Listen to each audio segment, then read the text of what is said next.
Hey, Alex Garland, next time you're going to make a movie based off a trilogy of novels, maybe you read all of the novels in the trilogy and not just the first one? I'm going to do a review of Annihilation coming up next.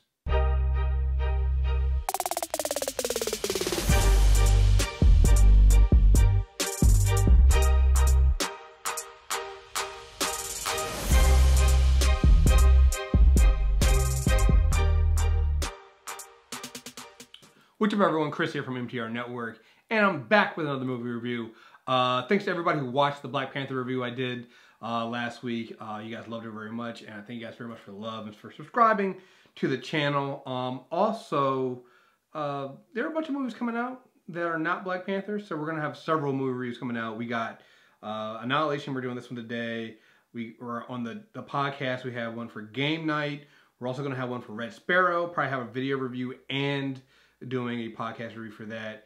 Next week we have Death Wish, and then we also have our screener for A Wrinkle in Time coming up too. So the next few weeks are going to be jam-packed full of reviews, so make sure you subscribe to Movie Trailer Reviews podcast, and you subscribe to this channel as well so you get my video reviews. I know you like my beautiful face here. So, but anyway, going into the second weekend of Black Panther, we know first weekend it did $200 million over the first weekend, first 3 days. And we know this weekend it's probably also going to be number one. It's probably going to be number one for the next couple weekends.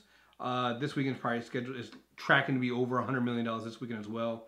But there are other movies coming out, like I said, and the first movie that's going to be up in this video review is Alex Garland's Annihilation, starring Natalie Portman, Gina Rodriguez, Oscar Isaacs, Tessa Thompson.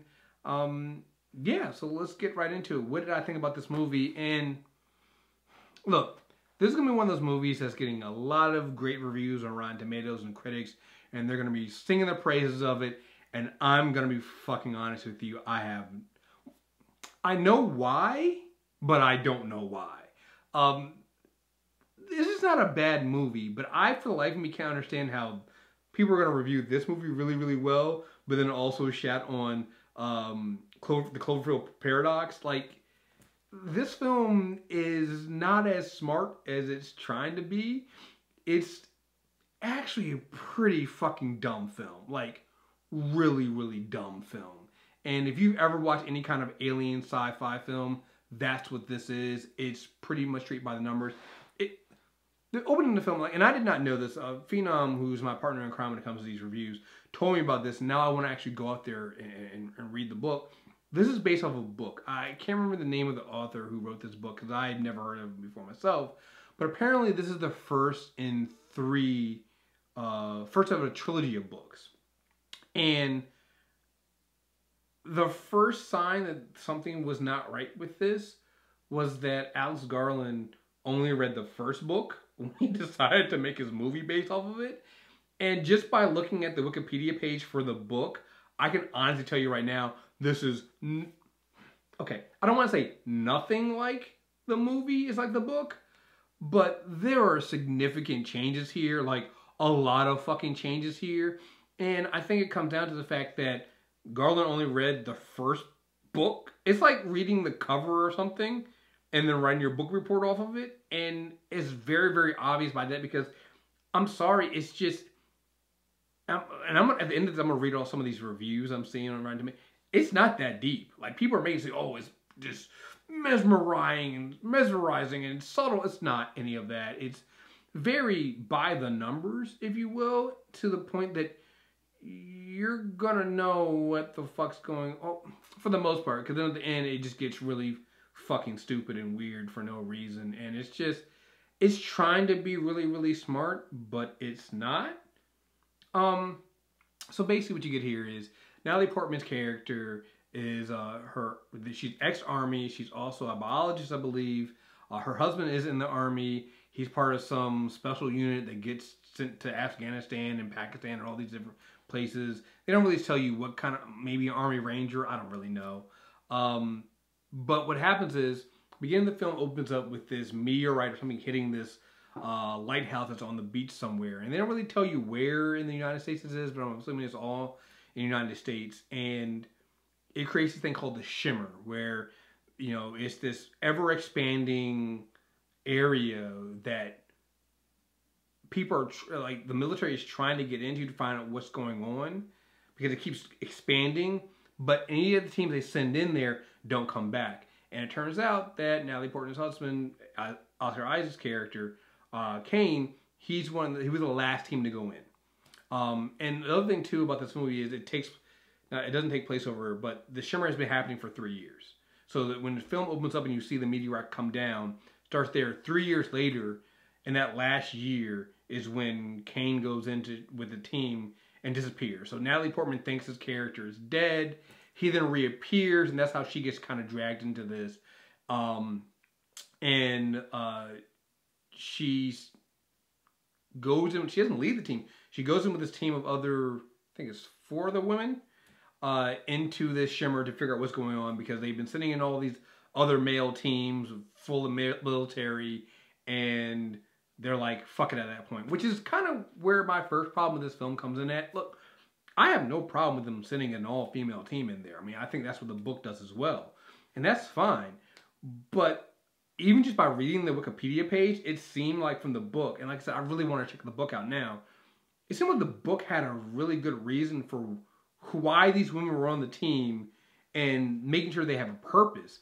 Like, in the movie, it just kind of happens. It's just... Jennifer Jason Leigh's character is a psychiatrist who somehow becomes a team leader of this team.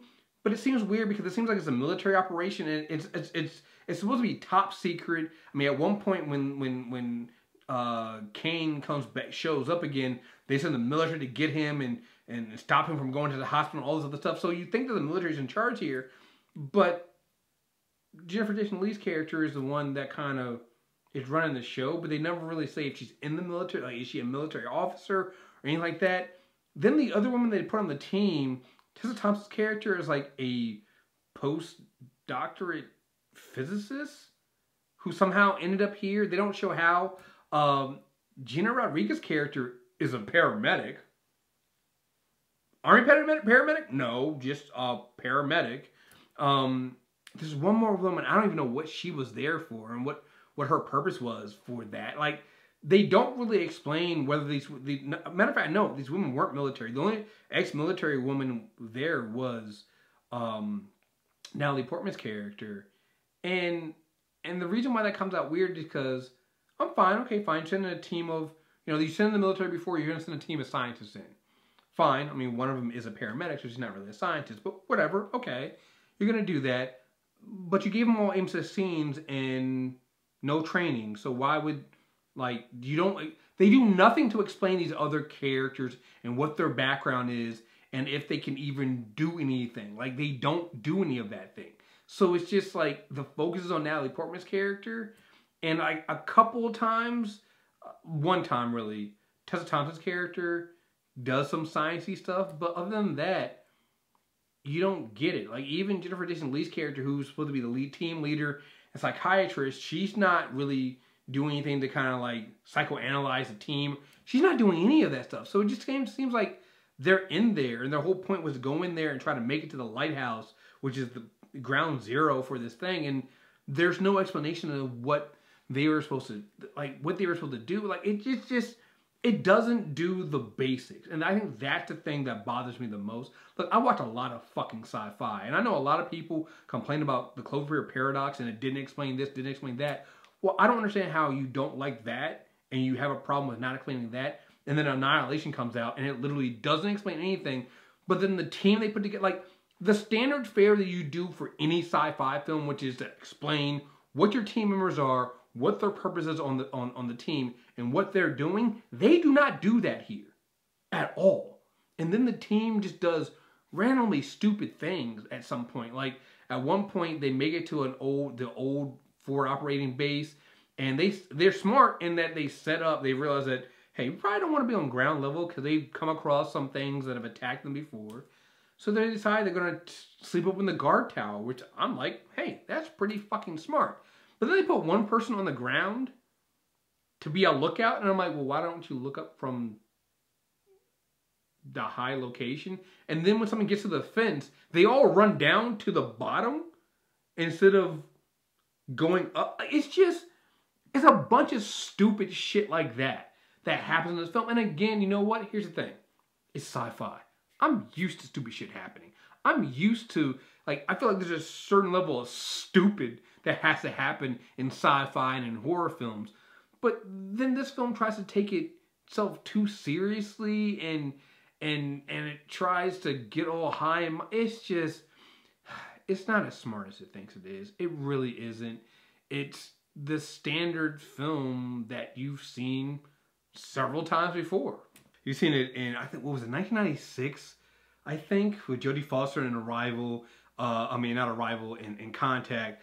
In 2016, with Amy Adams and Arrival. Like, you've seen this kind of sci-fi movie before, and it's, in my opinion, been done better, and it's just not as smart as it thinks it is. And there's going to be a bunch of people, I think, that are going to try to make it seem like this film is a lot deeper than it really is. And I think the problem that bothers me is, again, just by looking at the Wikipedia page, I can tell you right now that this is not that. This is not the book. This is not what, you know, that trilogy is supposed to be about. It had a totally different way about going about this stuff. And this is, I don't know. It's just, it's not bad, but it's also not good. It's just dumb, I guess, is the best way to put this. I mean, I'll give you something. Like, I know I'm ragging on this film, but it looks amazing. Like, visually, I think this film is stunning. I think it looks great. You know, if Black Panther wasn't in IMAX right now, you could probably put this in IMAX, and it's a very visual film, and I think Alex Garland does a really good job with that kind of stuff. It also, when it has some of the scares in it, they're good. Like, some of the creature stuff that you've probably seen from the movie, from the trailers and things like that. Oh, they're good. I mean, there's one with this bear that is just, a couple times with that bear. It's pretty fucking, like, creepy, and it'll make you jump. But this is, and not like scared, and not like jump scares, but like literally like, holy shit. But I have a problem with these kind of sci-fi films that try to be too smart. I think the reason why I didn't hate the Cloverfield Paradox is because I knew exactly what I was getting, and it doesn't try to be that much more. This film feels like it's trying to be like so much higher, like it's trying to do this whole, you know, what it's really like. Like, it's called Annihilation, but it's really kind of getting into the idea that in order to create, you have to annihilate what was there before, so you can be reborn and things. It's going down this thing, and it's, again, even just me saying it, I'm kind of internally rolling my eyes, going like, one of these films again. Like, it's one of those things. Like, it reminds me of, I feel like this is gonna be one of those things where people are gonna comment on YouTube for this, kind of like they did with the Ghost Story, trying to tell me that I didn't get the film and it's so much deeper than that. And first of all, fuck A Ghost Story. All right, that movie fucking sucked too. And this is another one where it's just like, it's not. And the reason why I'm saying that is because these films are not that fucking deep. They think they're that deep, but they're not. They're the kind of films that people go to kind of show off to their friends, like, oh yeah, well, see, I got it, you didn't. No. I got it too. I got it pretty early on, and I thought it was kind of an insult to my intelligence that it was doing this. Like, I don't need a film to explain everything to me, but I think just because a film goes really, what's the way to put this?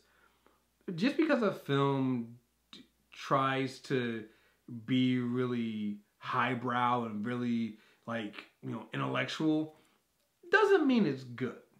And it doesn't mean that it's doing a good job.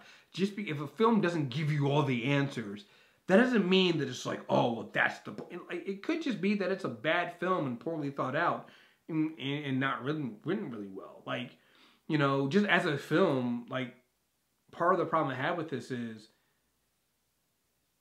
outside of outside of Natalie Portman's character, you don't really give a shit about anybody else. And that matters when you're in the shimmer with all these other ladies and they're going through some stuff. Like there's a scene there with Gina Rodriguez that was like finally, I'm like, oh, I'm finally getting somewhere, and then it's over and done with, and it's already too late. Like I just feel like it's one of those weird films because I think this film comes in at, oh man, I want to say it's just over 2 hours, but it feels like it's both too short but also too slow and not long enough. Like it's and too long. It's one of those weird things where it's just like I wanted more. Like if you're gonna do a film like this, I think you really need to dig deep down inside the characters. Like they were given a lot of flashbacks between Natalie Portman's character and Oscar Isaac's and their marriage and things like that. And I'm gonna be honest, didn't give a shit about any of that. It just wasn't compelling. It wasn't at all. But then when I read what the book does, what the book basically does is, one, they don't name any of the ladies in the book, but you see it through the story is told through their journals and also through the journals of Natalie Portman's character's husband. So you're kind of going back and forth between those two narratives. And I feel like if they had followed the book more, just from, again, I'm going off a limb here because I haven't read the book, but I'm going off of what I saw on the Wikipedia page. I feel like that would have been a better movie. And I feel like it would have been a better movie because I would have actually cared about the characters and understood what they were going through. But so many times, it's just things don't happen. Like, we don't even really get the science. Like, they kind of blow over the science of what's happening in here about, DNA changing and cells changing. And, like, there are some really, like, interesting concepts they could have really delved into. But I feel like they don't do any of that. And so it's so weird for me to see some of these comments about how great this film is, mesmerizing. And I'm going to be honest, I'm bored out of my fucking mind. So what I'm going to do is because I just don't understand what people were seeing in this film, I'm going to read some of the summaries on Rotten Tomatoes to kind of get a feel for what some of these critics are saying. So here's Peter Travers from Rolling Stone. He says, Alex Garland's bracing brain teaser has the courage of its own ambiguity. You work out the answers in your own head, in your own time, in your own dreams, where the best sci-fi puzzles leave things. Get ready to be rocked. Really? Really? I hate that. You know what this is like? This is I hate this kind of shit. It's like, you gave me homework. I went to the movie theater and you gave me fucking homework to figure it out. Like, this is the long division of fucking movies? Get the fuck out of here. Here, Leah Greenblatt from Entertainment Weekly says, a lavish, magnificently unnerving visual feast, threaded through with well-earned jump scares and real metaphysical force. See, this is another reason why I get annoyed by some of these reviews. It feels more like that they're trying to put together the best word soup for a pretentious piece of shit film, and that's what this reason. This makes me hate the film even more. Let's see. There's another one. Be weirder, I occasionally grunted at the screen. At the same time, studio horror films starring Oscar winners are rarely this weird. I don't even understand. Like, none of that is appealing to me as a film. Like, I hear you say that and I go, well, I'm going to skip out on that shit. Let's see. Here's another one. Richard Roper says, Annihilation becomes ever more trippy and challenging and thus ever more interesting. I don't understand where this thing is where films don't explain shit and they all of a sudden become more interesting to you. It's like, wow, you're, let's see. You're feeding me shit, but, it's an interesting texture. I want to eat more. Fuck. Okay, those are actually rotten ones. I won't read the rotten ones. Let's see. Annihilation gets momentum from the deeper it pushes into uncertainties of ecology and the self. Come on, dude. Come on. Annihilation won't be for everyone. That is the first true thing I've seen from any of these reviews. But those of you that get caught up in his majesty and are left haunted, challenged, moved, and beguiled by a sumptuous concoction of horror and sci-fi will quickly return to it again and again. I call bullshit. Nobody's ever going to watch this again after seeing it the first time. Garland's riveting interpretation of the novel is consciousness-altering trip that will alter audiences on a cellular and molecular level. Holy shit! Like, what are you talking about here? What is this? What is this? The novel and the movie exist in separate and equally enjoyable entities. You know what? I'll give you that one. That's fine. Let's see. This is smart, troubling science fiction with a cast of supremely talented actresses and Natalie Portman showing us a character full of turmoil bubbling under the surface. You know what? And I will give you this. Natalie Portman, I think all the ladies are really well. Natalie Portman does a really good job in the film. I think Tessa Thompson is good. The problem is Tessa Thompson and Regina Rodriguez, I think, are really good, but they don't get enough time to do enough. It's really, again, it's still focused mostly on Natalie Portman, but she's good enough. And, hey, you get to see Natalie Portman unloading with a fucking M16, so you can't hate that, can you? So, it's just, look, I don't know, man. To me, this is a 6 out of 10. This is not something I'd ever go to see it again. I mean, if it was on TV, I guess I'd let it sit there and watch. Like I said, I've seen other sci-fi that are shorter and get to the point more and just aren't this fucking pretentious. And here's the other thing, like, just, again, reading those reviews, I gotta be honest here, man. Look, if you take a bunch of shit, freeze it, then scoop it onto an ice cream cone, it's not ice cream. It's frozen shit on an ice cream cone. That's what that shit is, all right? It's still shit. That's the problem I'm having with this film here. The foundation, like, I feel like everybody who's writing reviews for this right now wanted to be a better film than it is.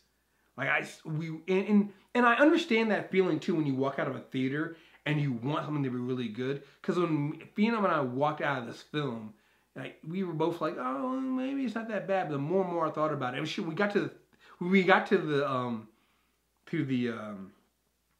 the parking lot. We were talking about it, and we were just like, we kept thinking about just the dumb things that happened in this film, going, well, that was dumb, and that was dumb, and that was dumb, and that was dumb. It's like, none of this shit makes any fucking sense. Like, in any sci-fi you've seen, you've never seen a sci-fi where, hey, look, the military's in charge here, but they're going to send, literally, there's only one qualified woman who's going in here right now. And I'm not saying they couldn't send an all-female team. No, I'm all for that. But you're telling me that right now that there were no qualified female army scientists that could have gone in here other than Natalie Portman, who they looked up on getting. Like, they're literally gonna send a team in of unqualified people. One of these ladies is literally out of med school, and it's just like, they don't even say that she's like topping her field or anything like that, and it just doesn't make any fucking sense how they picked the team, and it just feels stupid. And so when you have that stupid shit there, I'm gonna ask fucking questions, and when I'm asking questions, I can't really focus on your film that's trying to be all deep, but it's not really being deep. It's just, I'm sorry, it's not a bad film, but it's definitely not as good as people were trying to say. Like, oh, one of the best films of 2018. Well, it's February. So, I mean, it's not like this might be the only sci-fi film of 2018. So, yeah, if you want to go there, it's the best sci-fi film of 2018. Congratulations. You're the tallest second grader. You're still a fucking second grader, dude. What the fuck? Anyway, we have plenty more reviews coming out on this channel here. And I want to also thank everybody who came out to our Black Panther viewing on Saturday. Look, I saw everybody there. I have video for this. We're gonna have that video up. I'm gonna have a video up there. We have some audience reactions and reviews. I'm putting that video together, but here's the thing. I was so tired on the Saturday. After Saturday, I ordered food, and I couldn't even finish eating my food on Saturday. And Sunday, I laid up on Sunday all fucking day. So I'm going to get that video out. Hopefully it'll come out this weekend. We'll also have some other reviews coming out. We'll have a video review of Red Sparrow, have video reviews of Death Wish, and some other movies coming out, like I said. And just some other general reviews coming out. So stay tuned. Make sure you subscribe. Hit the notify button. And I will be back soon. Thank you guys. Oh wait, I did give it. I said 6 out of 10. I had to make sure. I couldn't remember. fuck this film. I'm being nice. 6 out of 10. Anyway, folks, thank you guys for watching, and I will be back soon. Later.